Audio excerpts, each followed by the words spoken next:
Assalamualaikum warahmatullahi wabarakatuh. Perkenalkan, nama saya Aisyulise, NIM 186129196. Di sini saya akan mempresentasikan hasil proposal saya yang berjudul Pengaruh Promosi dan Flash Sale terhadap Pembeli Impulsif melalui aplikasi Shopee pada masyarakat Kota Tanjung Pinang.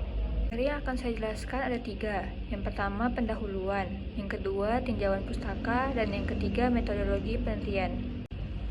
Yang pertama, pendahuluan. Penelitian ini berlatar belakang seiring perkembangan sistem perdagangan yang pesat dan pangsa pasar yang semakin luas. Tentunya pedagang harus memiliki cara dan strategi bisnis yang mampu menggait hati dan minat konsumennya. Strategi yang paling sering digunakan dalam persaingan usaha diantaranya dengan melakukan promosi dan iklan. Promosi adalah komunikasi dari penjual kepada pembeli yang berasal dari informasi yang tepat yang bertujuan untuk merubah sikap dan tingkah laku pembeli yang tadinya tidak mengenal menjadi mengenal, sehingga menjadi membeli dan tetap mengingat produk tersebut. Strategi lain dalam pemasaran produk diantaranya adalah flash sale. Flash sale adalah penjualan yang menawarkan kepada konsumennya penawaran diskon untuk produk tertentu dalam waktu yang terbatas. Pembelian impulsif merupakan fenomena yang sering terjadi dalam kehidupan sehari-hari yang dilakukan tanpa sadar, baik laki-laki maupun perempuan. Pembelian impulsif adalah proses pembelian suatu barang di mana pembeli tidak mempunyai niat untuk membeli sebelumnya dan dapat dikatakan pembelian seketika. Fenomena di Indonesia pada tahun 2020, Shopee merupakan e-commerce dengan jumlah pengguna terbanyak dan transaksi terbanyak. Untuk tahun 2021 sendiri, Shopee berada pada posisi kedua sesuai dengan data berikut. Berdasarkan data kedua gambar di atas, dapat diketahui bahwa persaingan e-commerce cukup ketat dalam mencari dan mendapatkan konsumen. Persaingan ini tentu berkaitan dengan strategi yang dilakukan oleh pelaku e-commerce seperti strategi promosi dan flash sale. Selanjutnya, rumusan masalah. Rumusan masalah dalam penelitian ini yang pertama, apakah promosi berpengaruh terhadap pembeli impulsif pada masyarakat Tanjung Pinang? Yang kedua, apakah flash sale berpengaruh terhadap pembeli impulsif pada masyarakat Tanjung Pinang? Dan yang ketiga, apakah promosi dan flash sale berpengaruh terhadap pembeli impulsif pada masyarakat Tanjung Pinang? Selanjutnya, tujuan masalah. Yang pertama, untuk mengetahui promosi berpengaruh terhadap pembelian impulsif pada masyarakat Tanjung Pinang. Yang kedua, untuk mengetahui flash sale berpengaruh terhadap pembelian impulsif pada masyarakat Tanjung Pinang. Dan yang terakhir, untuk mengetahui promosi dan flash sale berpengaruh terhadap pembelian impulsif pada masyarakat Tanjung Pinang.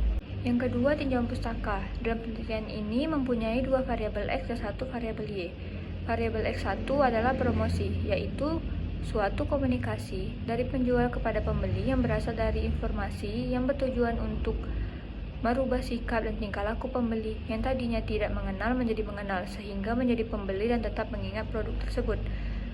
Yang X2 adalah flash sale. Flash sale merupakan bagian dari promosi penjualan yang memberi pelanggannya penawaran khusus atau diskon untuk produk tertentu dalam waktu yang terbatas.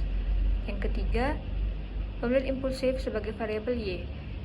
Pembelian impulsif adalah proses pembelian suatu barang di mana pembeli tidak mempunyai niat untuk membeli sebelumnya dan dapat dikatakan pembelian seketika. Kerangka pemikiran dalam penelitian ini adalah promosi sebagai X1 dan flash sale sebagai X2 berpengaruh secara parsial terhadap pembelian impulsif. Hipotesis penelitian ini dapat ditemukan sebagai berikut. H1 diduga promosi berpengaruh terhadap pembelian impulsif. H2 diduga flash sale berpengaruh terhadap pembelian impulsif. Dan H3 diduga promosi dan flash sale berpengaruh terhadap pembelian impulsif. Yang ketiga, metodologi penelitian. Jenis penelitian ini adalah penelitian kuantitatif. Penelitian kuantitatif adalah metode yang berlandaskan filsafat positivisme untuk meneliti pada populasi dan sampel tertentu dengan tujuan untuk menguji hipotesa yang telah ditetapkan. Adapun jenis data dalam penelitian ini adalah data primer dan data sekunder. Data primer merupakan data yang didapat bukan langsung dari sumber yang bersangkutan. Data primer didapatkan melalui hasil wawancara atau hasil pengisian kuesioner yang dilakukan oleh penulis. Sementara itu, data sekunder adalah data yang didapatkan secara tidak langsung dari sumber data. Data sekunder didapatkan melalui studi pusaka, sumber-sumber tertulis seperti situs, buku, atau artikel jurnal yang sudah ada. Teknik pengumpulan data dalam penelitian ini adalah kuesioner dan studi pustaka. Populasi yang digunakan dalam penelitian ini adalah masyarakat Tanjung Pinang dengan karakteristik yang sudah ditentukan oleh penulis.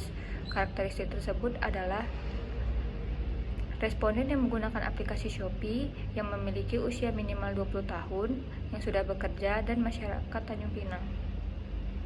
Sampel yang digunakan dalam penelitian ini adalah non-probability sampling, yaitu dengan teknik purposive sampling diukur dengan rumus Lemshow. Teknik analisis data yang digunakan dalam penelitian ini yang pertama uji kualitas data, yang terdiri dari uji validitas dan uji reliabilitas. Yang kedua uji asumsi klasik, yang terdiri dari uji normalitas, uji multikolinearitas, dan uji heterokedastisitas. Yang ketiga uji regresi sederhana, dan yang keempat uji hipotesis yang terdiri dari uji T, uji F, dan uji koefisien determinan. Sekian presentasi dari saya. Assalamualaikum warahmatullahi wabarakatuh.